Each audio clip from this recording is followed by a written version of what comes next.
नमस्कार दोस्तों, आज की हमारी इस वीडियो में हम आपके लिए आंवला नवमी की कहानी लेकर आए हैं। एक समय की बात है, किसी नगर में सेठ जी और सेठानी जी अपने 5 बेटे और 5 बहुओं के साथ रहते थे। सेठ जी और सेठानी जी बहुत ही धार्मिक प्रवृत्ति के लोग थे। उनके पास इतना धन दौलत चांदी सोना था कि उनको रखने के लिए उन्होंने नौकर चाकर लगा रखे थे। वो नौकर उस धन दौलत को तराजू में तौलकर रखते थे। सेठानी जी का एक नियम था, वो रोज सुबह पूजा पाठ करके सोने का एक आंवला दान करती थी और उसके बाद ही वो खाना खाती थी। इस तरह सेठ सेठानी जी आराम से अपना जीवन गुजार रहे थे।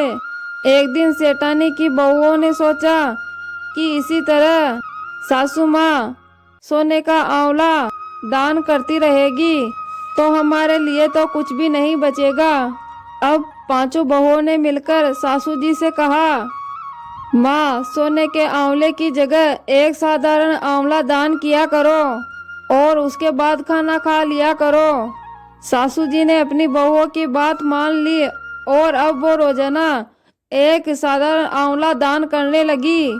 कुछ दिनों बाद बहुओं को तो सेठानी का साधारण आंवला का दान करना भी अच्छा नहीं लगा और अब वो सेठानी को साधारण आंवला दान करने से भी रोकने लगी। इस बात से सेठ जी और सेठानी को बहुत दुख हुआ और वो दोनों अपना घर छोड़कर निकल गए।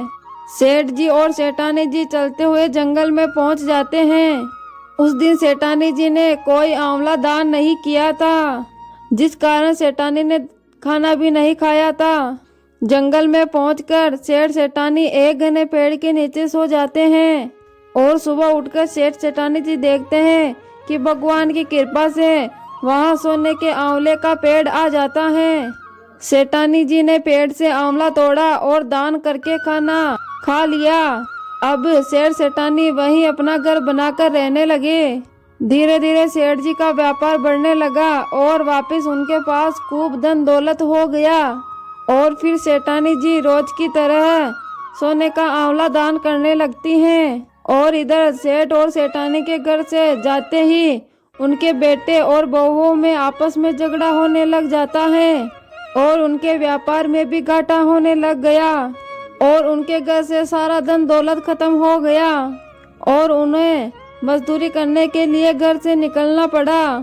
काम की तलाश ढूंढते ढूंढते वो सेठ और सेठानी के पास पहुंच जाते हैं और जब उन्हें सेठानी के सोने का आंवला दान करने की बात पता चलती है तो वो मन में सोचते हैं, कहीं हमारे ये माता पिता तो नहीं।